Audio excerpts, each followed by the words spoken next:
nangyari sa'yo? Ano nangyari sa'yo? Ba't ganun itsura? Totoo ba yung nakita ko sa video? Inaaway mo si Gina? Yung magaling mong anak, pinagbibintangan ako. Sabi niya may relasyon daw kami ni Gerald, pero wala naman siyang basihan. Masyado siya malisyoso. Mapagbintang. Palibhasa, matagal na siya may galit sa akin. Insecure. Dad. Gina. Huwag kang maniniwala sa babaeng yan. Sinungaling yan.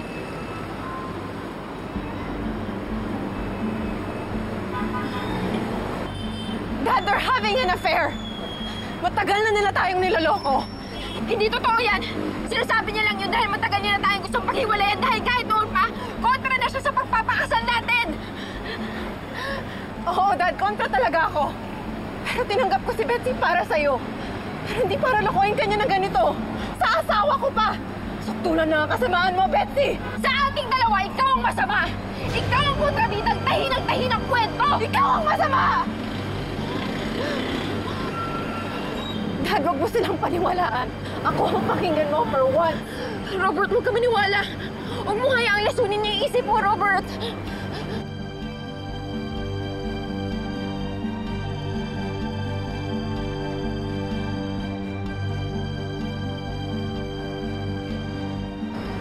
Dad, listen to me, please. Robert, please. Huwag ka maniwala sa kanya. Huwag mo hayaang sirain niya tayo. Pinagdududahan niya lang ako dahil marumi yung isip niya. Ikaw ang marumi. O ano? Bakit hindi mo maamin? Hindi mo matanggap? Better ka lang dahil nararamdaman mo na hindi ka na mahal ng asawa mo at sinisisi mo ako dahil gusto mo akong idamay. Gumagawa ka ng kwento. Dinamay mo lang ako dahil alam mo may pas kami ni Gerald. Napakasama mo, napakasinungaling mo! Ikaw ang sinungaling. Ikaw ang gumagawa ng kwento. Lahat ng hinala ko, totoo. Anak, teka muna. Kung totoo yung sinasabi mo, ano ang katibayan mo? Hindi siya makasagot. Hindi siya makasagot dahil kasinungalingan lahat ng sinasabi niya. Kasi nga, gawa-gawa. Kasi nga, manloloko! Tumigil ka na, Betsy! Tama na! Hindi sinungaling si Gina.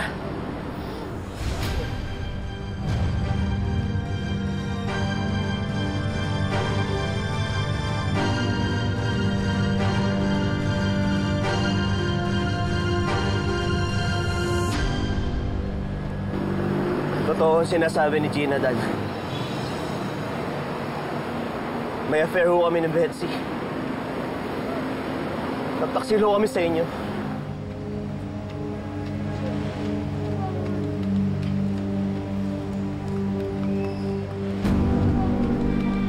Patawarin niyo kami, Dad. Hindi ko gusto nasaktan kayo. Nahuli ho kami sa tukso, Dad.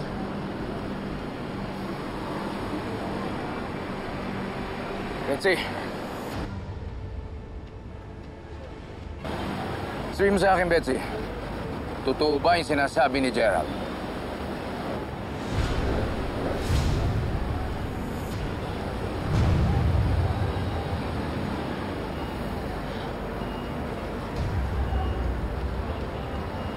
Robert.